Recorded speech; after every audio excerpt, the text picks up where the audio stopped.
Matériel. Et je vous assure que les enfants vont s'éclater, c'est sûr. Je n'en doute pas. Ouais. Mais moi j'ai une question à vous poser. Allez-y toujours. Qu'est-ce que vous ne savez pas faire?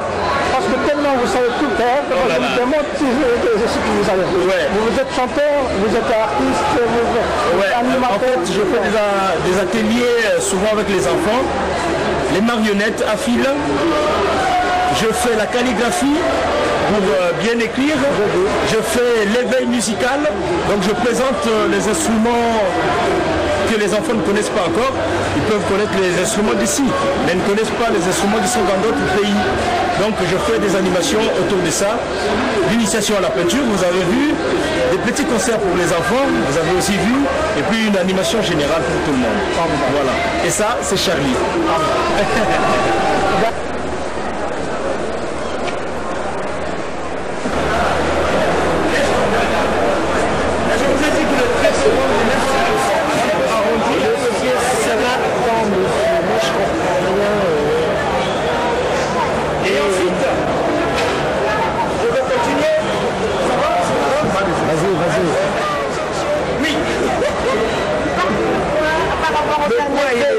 Il est là, là, tu vois, au niveau de la ceinture, et puis là, un autre point. Attention, quelle ceinture? Non, non, un peu plus loin, là, voilà. D'accord, tu sais que ça. Que les pneus soient sous les enfants. Maman connaît ça. Et ici, je vais mettre mon effet. Je vais mettre et ensuite, nous allons prendre le sopalin, on va rincer.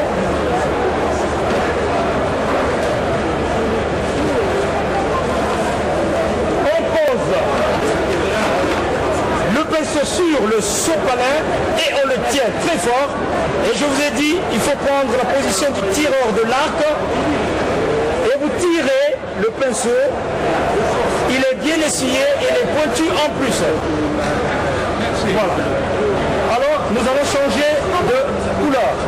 On mouille toujours un peu pour que le pinceau soit malléable et nous allons prendre la couleur bleue. Avec la couleur bleue, donc, on va s'occuper. Oui. C'est le ouais. Un petit trait rouge. Voilà. Une virgule si vous voulez en haut.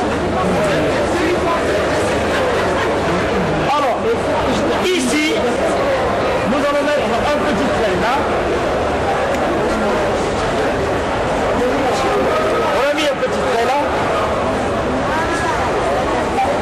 Voilà. Et je vous ai dit à l'Afrique, il y a toujours l'éponge naturelle. Nous allons mettre l'éponge naturelle ici. L'éponge naturelle pour faire l'arrondi. Et cette fois-ci, on ne va pas faire des traits en bas, mais on va lui donner une jupe de paille colorée en bleu. Donc, des petits traits qui vont descendre comme ça. Voilà. Lui, il a une jupe de paille colorée en bleu. Non, lui, c'est un homme. Dans les grandes forêts en Afrique, il y a des gens qui portent le raffia coloré avec des écorces d'arbres en rouge, en bleu, en jaune, toutes les couleurs bleues. Et ils portent des jupes en paille comme ça. C'est des hommes. Alors, avec la peinture bleue, nous allons nous donner aussi une paille. Hop.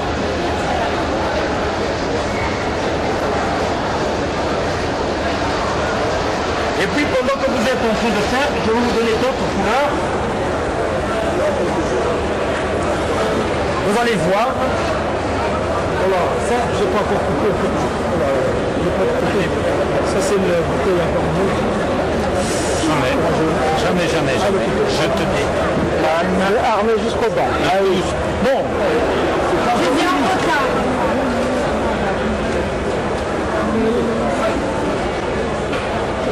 Moi j'ai carrément la boîte à l'usine. Alors il faut donc couper tout juste le bout. Il y a la pince, le tournevis, la laine, le couteau, le ciseau. Oh ouais, lui, c'est l'homme à pied nus. Je le connais sur le couteau.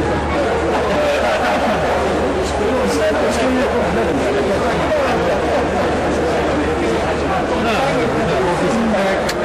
juste qu'il n'y ait pas tellement de scène. Mais vous, il y a bien des choix. Je fais avec les ça aujourd'hui. Chacun sait reprendre le couleur verte. C'est la couleur du choix, la couleur verte. L'espoir, la couleur de quoi? C'est l'espoir. De jalousie. Deuxième, très bien. J'ai toujours tendance à demander aux plus petits du groupe. Parce que les vieux disent l'espoir. Le sopalin? Alors, nous allons donc donner à l'air dans sa couleur initiale, tout simplement en mettant du vert qui passe en haut. Et nous avons là également, on met du vert, qui passe en haut, on donne du vert de sa couleur. Voilà. Et nous allons cacher les racines. Voilà. Nous avons caché les racines. Comme nous sommes encore avec la couleur verte, qu'est-ce qu'il y a encore? Ça devient toujours frappant. Cette fois-ci, c'est toi qui vas me dire les branches. Troisième. Quatrième. Et je te laisse là. On va faire le même âge.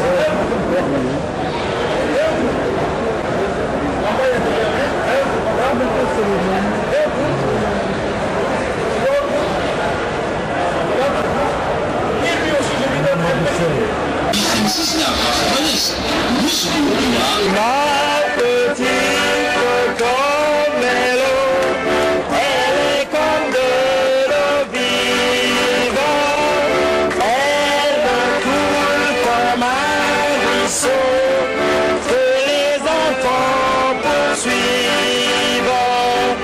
Courez, courez, dites si vous le pouvez.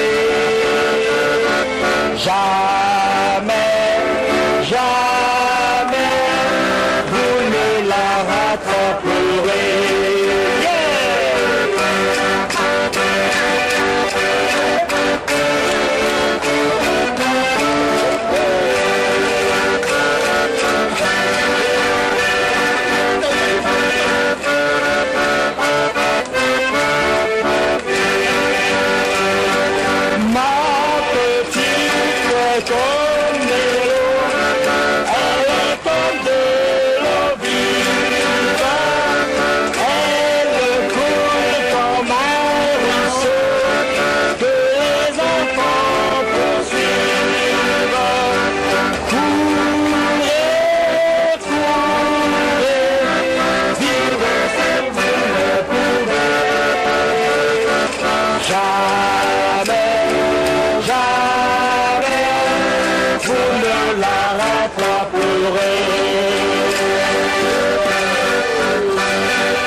déjà qui ont lu le livre, ils ont lu la couverture, ils m'ont dit mais il manque le voile.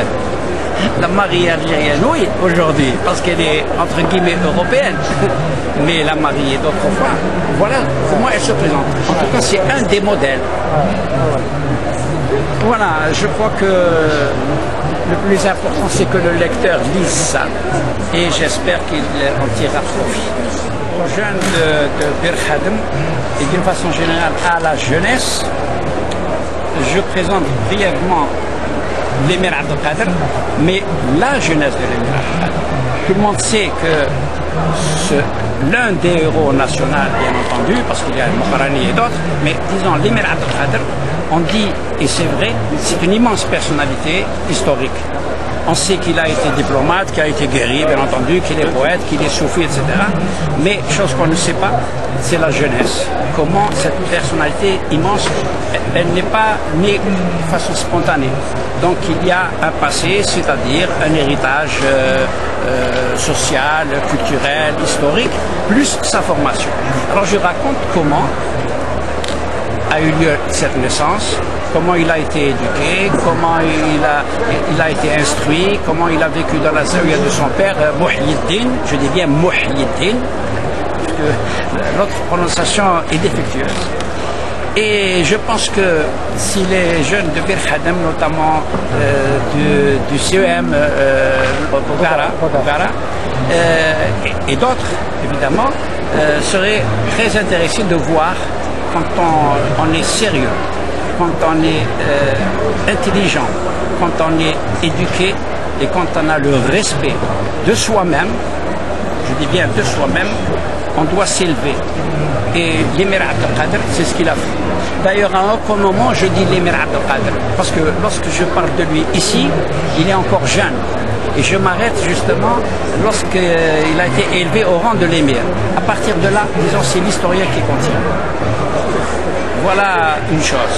Et si je peux me permettre aussi, je m'adresse à tous les jeunes d'aujourd'hui qui sont dans les collèges de Bir Khadem et les écoles garçons et filles, bien entendu. Je les encourage à la lecture. La lecture mène à tout. Si on ne sait pas lire, et savoir lire, ça veut dire c'est comprendre, c'est lire des yeux, c'est pas bégayer. Alors, lire des yeux et donc retenir, enregistrer, c'est une chose très importante. N'importe quoi doit être lu. Un signe, quel qu'il soit, doit être lu et interprété. Alors, cette interprétation s'acquiert par l'instruction, par la culture, par la recherche personnelle et en lisant des livres. Par exemple, mais tant d'autres, bien entendu. Je voudrais m'adresser humblement à mes anciens d'abord, mes anciens élèves, pour lesquels j'ai une affection indéfectible et durable, bien entendu. Je voudrais que Bir Khadem, encore une fois, donne naissance à des jeunes qui pourront faire de Bir Khadem une des plus grandes villes et des plus belles et des plus culturelles qui soient dans notre pays. Ils ont, je pense, tout ce qu'il faut. Cette jeunesse a tout ce qu'il faut actuellement, notamment au niveau de l'éducation nationale et notamment au niveau de l'encadrement. L'encadrement, j'ai connu quelques-uns dont je garde un excellent souvenir. Je voudrais d'abord rappeler Al-Hajj Ahmed Ben Beledi Allah yarhamou, qui a fait beaucoup pour le CEG de l'époque et pour nous tous, et je dirais même pour moi-même, pour tous les collègues qui enseignaient au CEG. Je voudrais également rappeler Ben Beledi Ahmed, son neveu, qui a beaucoup instruit en langue arabe, il a fait aimer la langue arabe aux élèves. Je voudrais également évoquer, car je n'ai pas eu de grand contact avec lui, avec particulièrement le Cheikh Bouzahar. Allah yataoul amro, et j'espère que j'aurai l'occasion de le voir bientôt. Bon, et il y a tant de collègues aussi qui me viennent en mémoire, mais je crains de ne pas pouvoir les citer tous. Et c'est pourquoi je ne veux blesser personne.